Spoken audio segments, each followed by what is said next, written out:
बर्फा वेख रहे हो पईयां गोडे गोडे बर्फ है जनाब। आ वेखो ये आ विच मैं चला गया आ गोडे तक आ निकल रहे हैं। ओ दूजा ही फंस गया ये।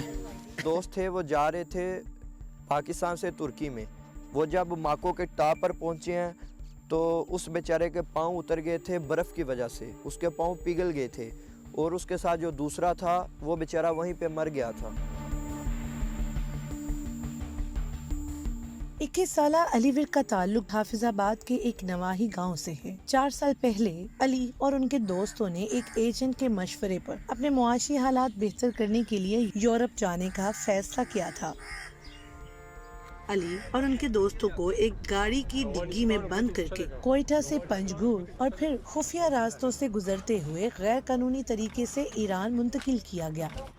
एजेंट्स की बात है, ये सिर्फ पाकिस्तानी नहीं होते, इनमें बांग्लादेशी भी होते हैं, इंडियंस भी होते हैं, सीरिया के भी होते हैं, ख़ास तौर पर ईरानी वो तो ज़रूर होते हैं ना, क्योंकि ईरानी के बगैर आप ईरान क्रॉस नहीं कर सकते।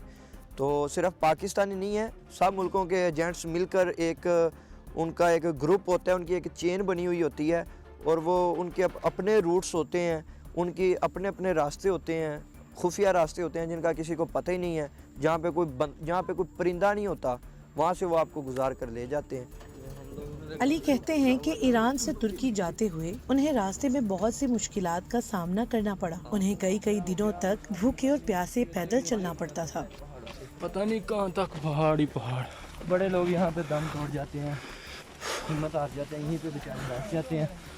ये होते हैं वो पहाड़ जो बंदों की जान ले लेते हैं। तुर्की की सरहद अबूर करने से पहले अली और उनके साथियों को माको के दुश्वार गुजार पहाड़ी सिलसिले से गुजरना पड़ा था, जो इन सब के लिए बहुत कठिन था। सर्दी में आपको पता ही नहीं चलता कि नीचे पहाड़ है या खाई है या क्या चीज़ है नीचे। सर्दियों में जाते हैं तो वहाँ पर इतने बादल होते हैं, जैसे फोग होती है या धुंध होती है, बंदे को बंदा नज़र नहीं आता, तो वो फिर ऐसे एक दूसरे का हाथ पकड़ कर वहाँ से गुजरते हैं। और अगर किसी का हाथ छूट जाए वहाँ पर, जो पीछे रह जाता है तो वो फिर पीछे ही रह जाता है, वो बंदा नहीं मिलता, वो वहाँ बंदे को बंदा नज़र नहीं आता। तुर्की पहुंचने के बाद अली ने अपना एक YouTube चैनल शुरू कर दिया। अपने YouTube वीडियोस में वो अक्सर ऐसे तारकीन वतन अफराद से गुफ्तगू करते थे जो पाकिस्तान से गैर कानूनी तरीके से नकल मकानी करते हुए तुर्की और फिर यूनान पहुंचने के लिए निकले थे। कैसे बताएं आपको कि हम लोग कैसे जा रहे हैं। अल्लाह माफ़ करे ऐसा कोई ना आए जैसा हम जा रहे हैं। अपने YouTube चैनल से लोगों को डंकी यानी गैर कानूनी तरीके से हिजरत के नुकसानात से आगाह करने के लिए अली ने एक बार फिर डंकी लगाकर यूनान पहुंचने का फैसला किया। तुर्की से आगे यूरोप की तरफ निकलता है तो वो किन रास्तों से जाते हैं, क्या क्या चीज़ें चाहिए होती हैं और रास्ते में क्या मुश्किलात का सामना करना पड़ता है, उस चीज़ को मैंने एक्सपोज़ किया। ख़ास तौर पे एक्सप्लोर तो नहीं से मैं बोलूँगा, इस चीज़ को मैं एक्सपोज़ करूँगा, क्योंकि एजेंट माफिया तो हमेशा यही बोलेगी कि इजी वे है, कोई टेंशन नहीं, आप इजीली चले जाओगे।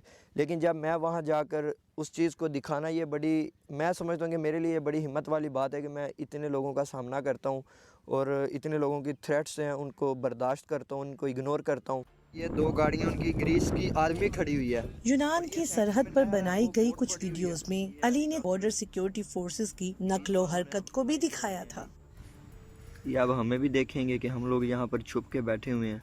पाकिस्तान की फ़ौज, ईरान की फ़ौज, तुर्की की फ़ौज और ग्रीस की फ़ौज, इन 4 फ़ौजों से मेरा सामना हुआ है और इनमें से जो सबसे सख्त तरीन फ़ौजी वो मैंने ईरान के देखे हैं, जिनमें रहम बिल्कुल भी नहीं है। और शायद वो इसलिए मारते हैं कि लड़के उनके घरों में इल्लीगल दाखिल होते हैं। अभी मैं अली गैर कानूनी तरीके से हिजरत का मुश्किल तरीन सफर करने के बाद तुर्की में सिर्फ 4 साल का अरसा ही गुजार सका, लेकिन इसे अपने वतन पाकिस्तान वापस जाने के लिए भी गैर कानूनी रास्ता ही इख्तियार करना पड़ा। अली ने पाकिस्तान वापसी के बाद अपनी एक नई जिंदगी का आगाज तो कर लिया,